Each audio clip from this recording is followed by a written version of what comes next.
dare to take a stab, Lauren. Well, there is a huge mobilization right now to prevent this from happening. Right after he won the primary, days later, it was Saturday, 4th of July weekend, you had 3 fundraisers in the Hamptons and 1 in New Jersey, and they raised $300,000. Drop in the bucket, but it's something, it was immediate.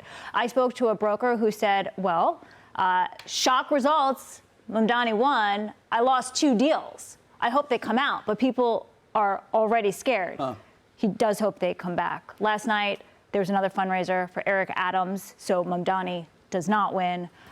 It raised $1 million. That's good. This is craziness. I stood in front of one of the buildings that, if you look at Mamdani's plan, he wants affordable housing to emulate this building. It was on the Upper West Side. It's across the street from a middle school, and we were there all day. And people were coming up to me, residents, saying we did everything in our power to prevent this from being built. It's a beautiful building. Half of it is affordable housing. This is a candidate who wants rents to stay the same for 4 years. What do you do if you're a landlord? You can't. You don't renovate because there's no incentive. You pull so I let the rats come in. The market. And the other half of the building was for the unhoused, for homeless people, and they're loitering about across the street from the middle school. That's what he wants to do to New York City. He worked for 3 years in his entire life. He graduated from college, dabbled in the markets to work, and then he became a state assemblyman. He's got no experience. The wrench in all of this, Jackie, we were talking about this yesterday. Cuomo's leading Adams in the polls. So we were thinking, okay, everyone rally behind Eric Adams, the incumbent, independent, just do it. But if those polls don't change soon, then that strategy isn't going to work if Cuomo's beating him. Yeah, it's tough to say drop out when you're second and you're right under the person who's leading. The thing, though, is, and the reason why people are saying that he should, is because Adams has the experience. He's aligned himself with Trump and shown that he can, bring results to the city very quickly. And a lot of people just don't like Cuomo, nor do they want to give him a second chance as sort of part of the family dynasty and his personal issues, that he doesn't really present himself as a very likable guy at this point, and people want to see him go away. But I just want to pivot to something that you were talking about, these buildings, these facilities housing the homeless. If you really start to, and this is why I have a problem with the policies, because the policies don't even really address the underlying problem. The problem for me with homeless people isn't the fact that they don't have a home. Many times, and I've interacted with them on the streets of New York, and I'm sure you guys have too, you actually have a problem with mental illness that requires treatment. It's not just putting a roof over somebody's head. It's really trying to chip away at a bigger problem. And until you do that, you can just put the roof over their head and pay for it forever, but we're not really going to solve our crisis here. And that's why people were so angry that so many dollars were going to migrants, for example, at these shelters and all these benefits that they were getting, when we could be spending those dollars to figure out our homeless problem with a root cause of mental illness. So again, it's like, he puts this stuff out there that sounds good to people, but doesn't actually fix what is ailing the city.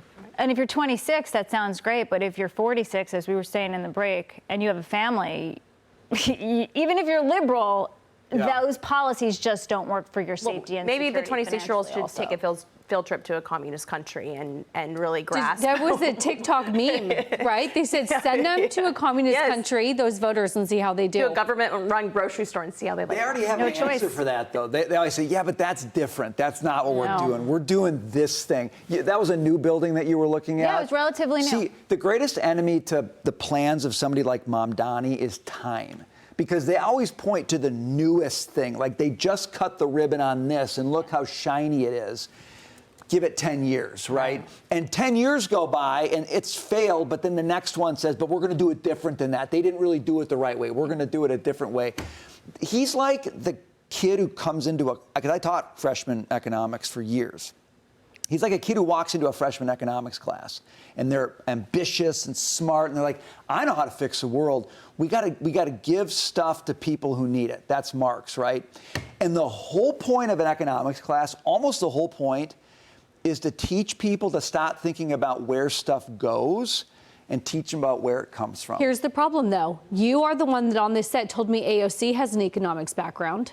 Yeah, that's why, I thought she was a bartender. Well, she is a bartender, and she had an economics background. And that's the indictment of our education system that has created an economics discipline that fails in its number one task, which is to teach people how little this is Frederick Hayek, to teach people how little they know about what they imagine they can design. Yeah. That's what economics should do, and it's failed to do that. And that's why you get guys like this who point to the shiny building and say, see, this works. Yeah, and you need the business community. You need developers to build that for you. And these developers are mostly Democrats. And they're saying, heck no, we will not do this for you. It doesn't work. Because there's such a thing as an American dream, to aspire, to have, to make money and to have choice. Do you think if you go into a government-run food store that you're going to see all the different types of flavors of M&Ms and everything else? You can get white bread, or maybe you can get wheat bread. That's it. No more choice. That's not American. That's not how we do things. Well, maybe his Hollywood wouldn't survive. His Hollywood donors will build those buildings for him. It's a conversation we're going to continue to follow, as we always do.